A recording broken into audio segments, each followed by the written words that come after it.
Hello students, I am Anil Kishore Tiwari. Good morning and I hope you have a good health and safe at your home. Now the chapter of class 10 civics, the first chapter, and previous we have discussed about the power sharing, and now I will tell the forms of sharing, power sharing. The idea of power sharing has been burst in the opposition to the nations to undivided political powers. For a long time it was believed that all powers of a government must reside in one person or group of persons located in one place. It was felt that if the power to decide is dispersed, it would not be possible to take quick decision and enforce them. पहले के विचार थे कि सारी शक्ति यानी power जो है किसी एक व्यक्ति के हाथों में केंद्रित होनी चाहिए, क्योंकि जब कभी भी शीघ्र निर्णय का समय आए तो वह निर्णय आसानी से ले सके. But this notions have changed with the emergency of democracy. One basic principle of democracy is the people are source of all political power. लेकिन प्रजातंत्र के आने के बाद या प्रजातंत्र में एक बेसिक प्रिंसिपल्स होता है, वह है कि सभी पॉलिटिकल पावर का मुख्य स्रोत जनता होती है. In a democracy people rules themself through institutions of self-governments, and in a good democratic government due respect is given to diverse groups and views that exist in a society. Everyone has a voice in the shaping of public policies. अर्थात जो भी नीति निर्धारण सरकार द्वारा किया जाता है या की जाती है, उसमें प्रत्यक्ष रूप से या अप्रत्यक्ष रूप से जो है जनता हिस्सेदार होती है. And therefore is followed that in a democracy political power should be distributed among many citizens as possible. और इस तरह से आधुनिक प्रजातंत्र में राजनीतिक शक्ति जो है का बंटवारा होना चाहिए. जितने भी जो है समूह हो या जिस तरह से एज ए मेनी सिटीजन जितने अधिक लोगों के भागीदारी में हो. In modern democracy power sharing arrangements can be take away forms. Let us look at some of the most common arrangement that we have called in commerce. आइए हम लोग देखते हैं कि आधुनिक प्रजातंत्र में क्या क्या स्वरूप में पावर शेयरिंग दिखने को मिलते हैं. पावर इज शेयर्ड, पहला पॉइंट है, power is shared among different organs of our government such as the legislature, executives and judiciary, and let us call the horizontal distributions of the power because it allows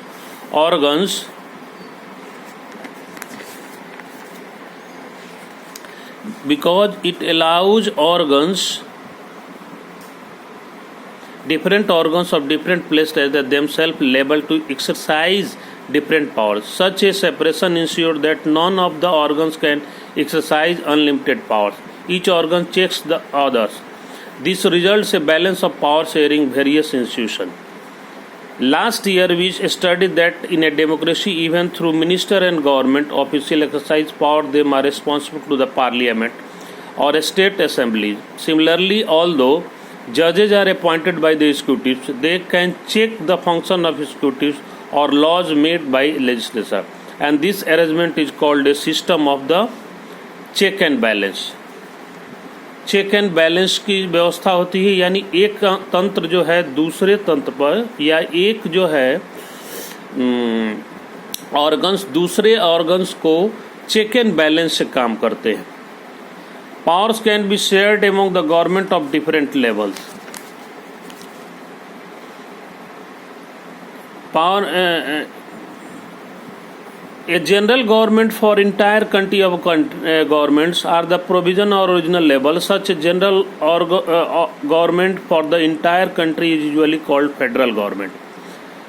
हमारे यहाँ जो है जो entire government कहलाती है वो federal government करती है, यानी राज्यों और केंद्र के अधिकार अलग अलग हिस्से में बटे हुए, जैसे हम लोग पहले ही बता चुके हैं, union list, state list, concurrent list. In India we refer to the central और union government. Government are provisional और regional level are called by the different terms in different countries. In India we call them state government.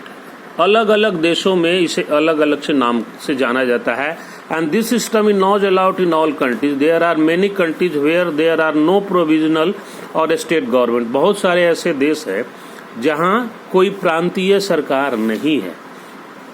But in those countries like ours, where there are different levels of government, the constitution clearly lays down the powers of different levels of the government. This is what they did the Belgium, but was refused in Sri Lanka, and this is called federal division of the power. ये Belgium में तो जो है, and that is what they did Belgium, but they were refused in Sri Lanka में इस तरह की स्वीकार नहीं किया गया, और इस सिस्टम को फेडरल डिवीजन ऑफ पावर कहते हैं। And the same principle can be extended to level to government lower than the state government, such as the municipality and panchayat. Let us the call division of powers involving higher and lower levels of the government vertically division of the powers. We shall study this at the some length in the next chapter. अगले chapter में हम लोग इसे कहेंगे, और इसको हम vertically power के डिवीजन के रूप में जानते हैं, जो पंचायत और नगर पालिका के रूप में बटी हुई है। पावर्स में भी also shared among different social groups. अलग अलग सोशल ग्रुप में भी पावर्स का डिवीजन हुआ है, such as religious and linguistics groups. Common government in Belgium is a good example of the arrangement. In some countries there are constitutional and legal arrangement whereby socially weaker sections and the women are represented in the legislature administration. Last year we studied the system of reserved constituency in assembly and the parliament of our country.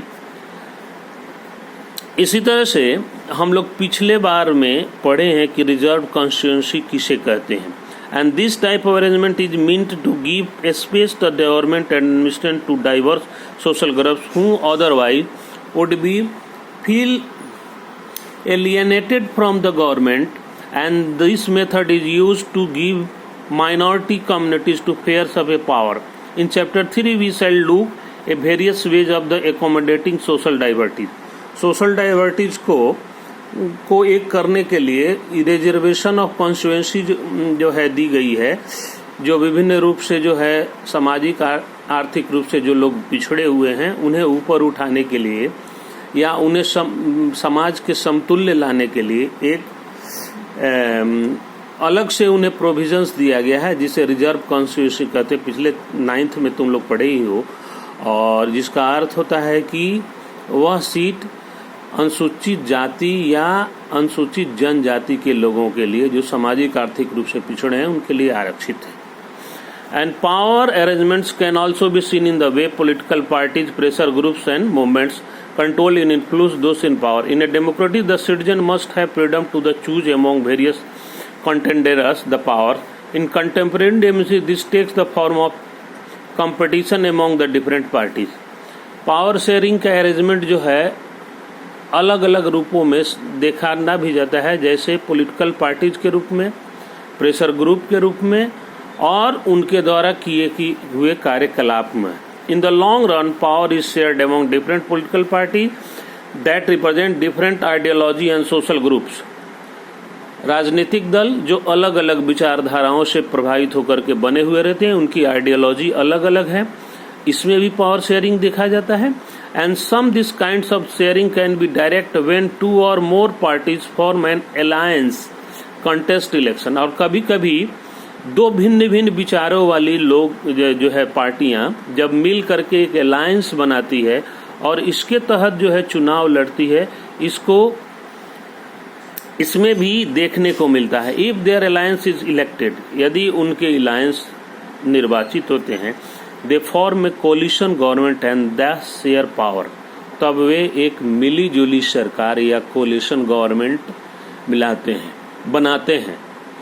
Coalition government वह government होती है जो 2 या 2 से अधिक पार्टियां जो विभिन्न मतों की होती है, विभिन्न आइडियोलॉजी की होती है और चुनाव में एक साथ चुनाव लड़ती हो मिल करके या सरकार बनाती है, तो ऐसे बनी हुई सरकार को हम कॉलिशन गवर्नमेंट के नाम से जानते हैं।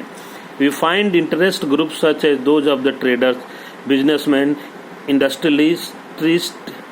Industrialists, farmers and individual workers. और इसी तरह से अलग अलग क्षेत्रों के लोग जो काम करते हैं, चाहे वह व्यापारी हो, चाहे वो बिजनेसमैन हो या उद्योगपति हो, किसान हो, कल कारखानों में काम करने वाले मजदूर हो, इनके अलग अलग संगठन हैं और यह संगठन अलग अलग आइडियोलॉजी या अपने हित के लाभ के लिए बनाए जाते हैं, जो सरकार पर विभिन्न परिस्थितियों में या विभिन्न समय में दबाव बनाते हैं अपने हित के लाभ के लिए। And in government they also have share in the government power, either participation in the governmental communities or brings influence on the decision making process. In chapter 4 we shall study the working of political parties, pressure groups and social movements. Part 4 में हम लोग इन सभी के बारे में अलग से विस्तृतता से पढ़ेंगे कि राजनीतिक दल क्या है, उनका गठन किस उद्देश्य के लिए होता है, इनका उद्देश्य क्या है, प्रेशर ग्रुप क्या हैं, दबाव समूह जिसे हम कहते हैं, और सामाजिक मूवमेंट्स क्या हैं। Thanks, and we have completed the first chapters and now that is the time for homework, and I have just given some homework to you, and I have mentioned the questions, I have written the questions and you have to do it. And if you are going through any problems, you may have concerned with me with my by my given numbers. Thanks.